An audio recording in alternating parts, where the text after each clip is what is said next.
show. This channel is all about encouraging you to tell your story with the camera and have fun doing it, because for me, I know that photography has really improved my life by a pretty wide margin, and I want to share that with you guys as well. Now, those of you who are already subscribed to this channel and who know what we do here, you know that I'm an adventure photographer, kind of in exile, as I am going back to school, recovering professional photographer, going back to school to become a nurse, and so I'm kind of on hiatus from my adventures. And in this time, I wanted to, try to get in front of the camera a little bit more here with you guys and to be able to chat a little bit more about some of what I am doing with my photography and with cameras. And I haven't been able to do a whole bunch of that in the way that I would typically like to do by editing vlogs, because I have been really, really busy. So one of the things that I want to try to do is just do more live streams like this, where we can have a little bit more of a casual conversation, a little back and forth about, photography, really, and storytelling with the camera, because I do some filmmaking as well, and I'm always excited to get into that. And so I would love to hear your feedback about that, if that is something that you are interested, if you're interested in sort of a no-frills approach to photography and filmmaking, by all means subscribe and let me know specifically what you are into. I have been shooting with the Lumix GH5 for about 6 months, 8 months or so, and it's been a fantastic camera. Now, I know you may be wondering why I'm starting off with the GH5 when really what I wanted to talk to you guys about tonight is the GX85. And I think really to headline all of this, to kind of the umbrella to put this stuff under, is the fact that every year at this time, what I find happens is that I get this overwhelming urge to just dabble in new cameras, get a different camera.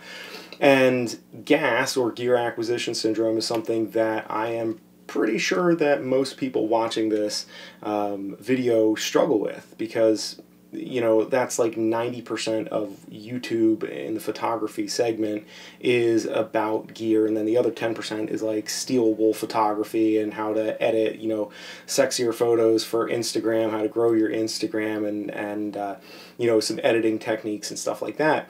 And so, I'm not immune to talking about gear and kind of getting bogged down there. And one of the reasons why I'm making this video, being perfectly candid, is because of the fact that I do not need the GX85. I am cognitively aware of that, and so I think that for me, being able to discuss my strange attraction to the GX85 and kind of process some of that here with you guys, that may be useful to some of you that may be considering buying that camera, or perhaps the GH5 also by Panasonic, and the little camera that I also use, which is the Sony RX100m4.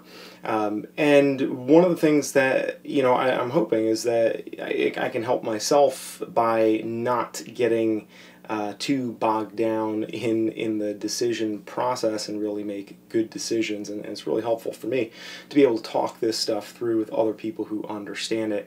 And every year about this time, I definitely get this overwhelming desire to buy a new camera. I don't know whether it's the whole Black Friday thing. A lot of times, the gear companies are talking about releasing new cameras, new lenses. There are things happening, and I just, oftentimes too, not able to get outside, not able to shoot as much. I have other things going on. And there's kind of that, idle hands, the devil's workshop, and you kind of sit around and think, oh, maybe it would be cool if I got this or if I got that, or what kind of new things are they coming out with. And the problem is that I know beyond a shadow of a doubt that I do not need the GX85, and especially since I have the GH5, which is the flagship model that Panasonic makes.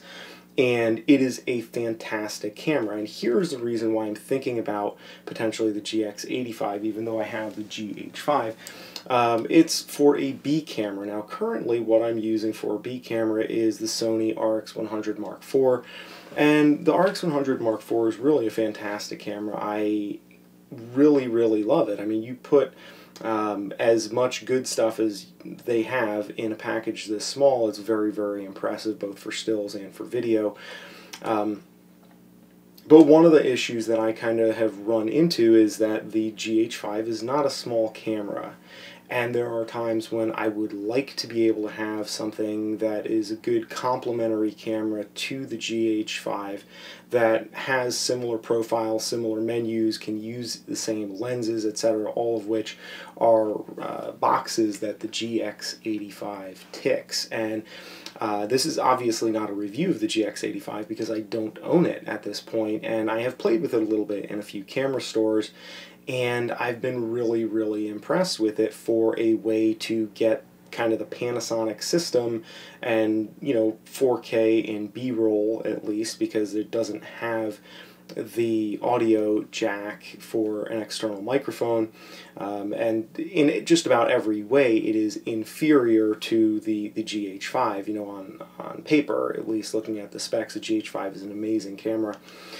So I am considering getting the GX85 just because it would be nice to have something that is a little bit more pocketable, a little bit more portable, and right now I have a smaller lens on here, which definitely helps to slim down the GH5. But it's still a pretty big, solid, beefy camera, you know, if you're doing anything where you're filming yourself.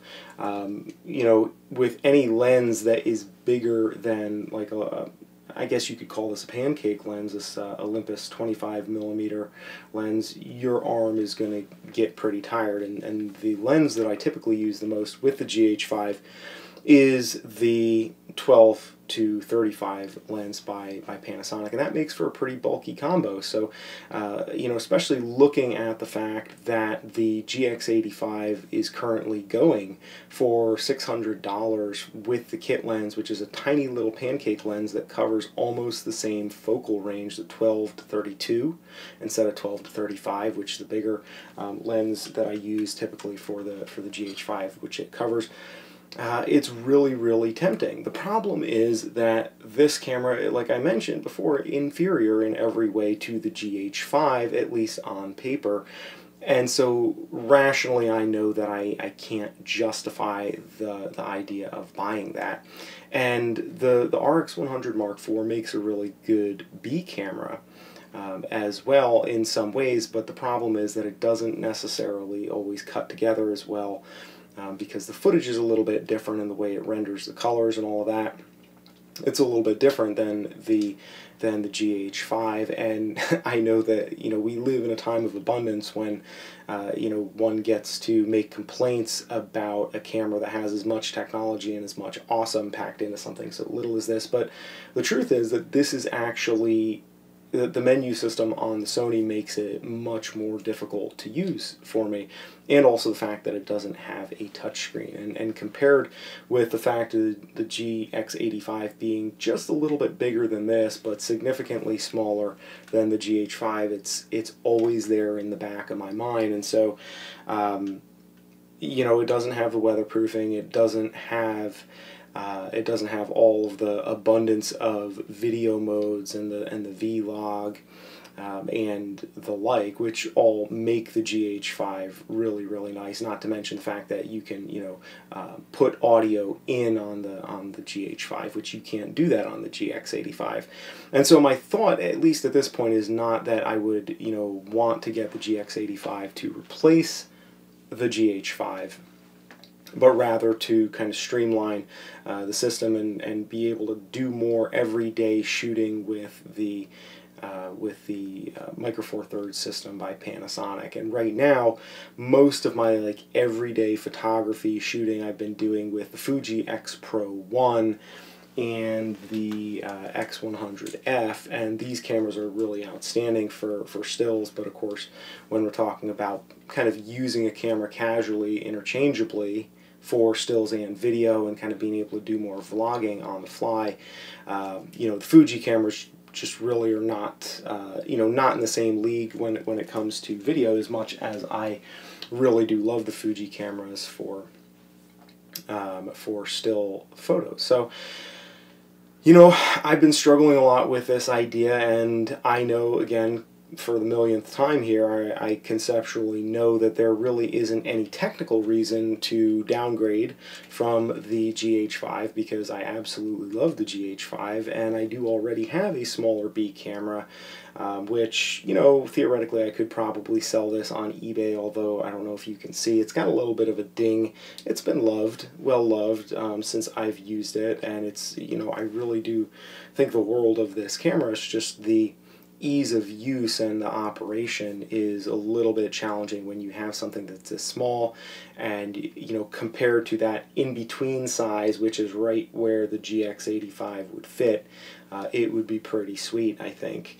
And in a lot of ways, the GX85 is more comparable to the RX100 than it is to the GH5. So I feel like it would be complementary. Now here's the reality check. I recently shifted careers away from professional photography. I can't really write this stuff off on my taxes, and I might be able to get away with it this year because I still have some residual income.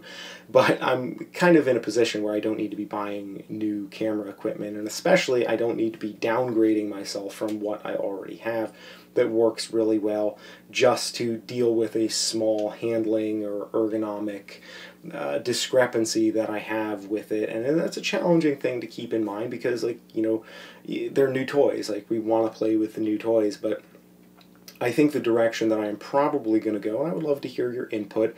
And again, you know, even sarcastic, snarky input, I suppose, is fair enough, because I am putting this out there and saying, yeah, I know that I don't need the camera, but I just want it. I'm interested in it. I just love how it looks and feels, and it's tiny, and it's just that right size, you know.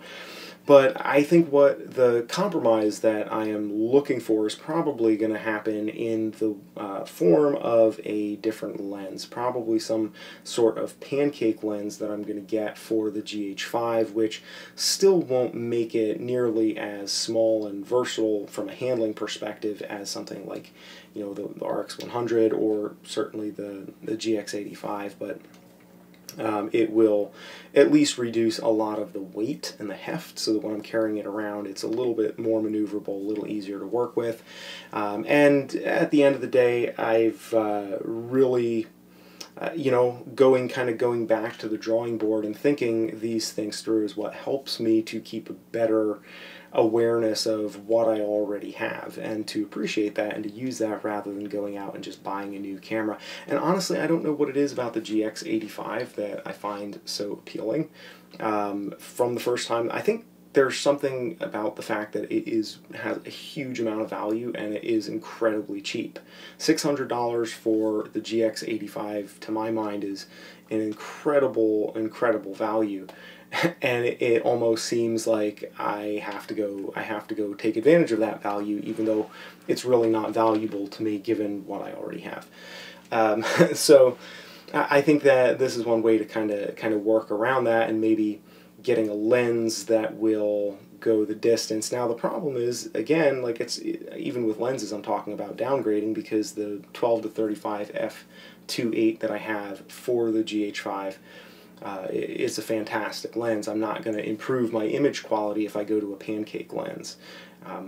But at the same time, especially since I do predominantly video on the GH5 and it's already quite sharp, and frankly none of the lenses that I would get are going to turn this camera into a low light beast. It's already, you know, we're working within the limitations that this camera has. I feel like there are a lot of options, a lot of possibilities to kind of do a little bit more with a little bit less from a logistical standpoint, and to just get out and shoot more with the GH5. Anyways, I appreciate you guys taking the time to watch this video. I would love to hear your comments, thoughts, and suggestions about any and all of these cameras.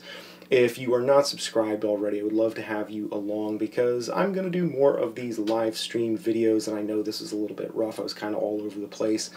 And frankly, it's kind of a challenging topic to work through the, you know, desire to buy a camera when you know that you don't need one, because that is something that we absolutely all deal with, unfortunately. And most of the cameras that I have, even at this point, I could make do without pretty much all except for one. And if I was going to pick one camera, it would be the GH5. But that's a topic for another discussion. Would love to have you guys back for more of these videos in any case. I'm Steve Reichert. I appreciate you taking the time, and we'll see you on the next episode of the Adventure Photo Show right here.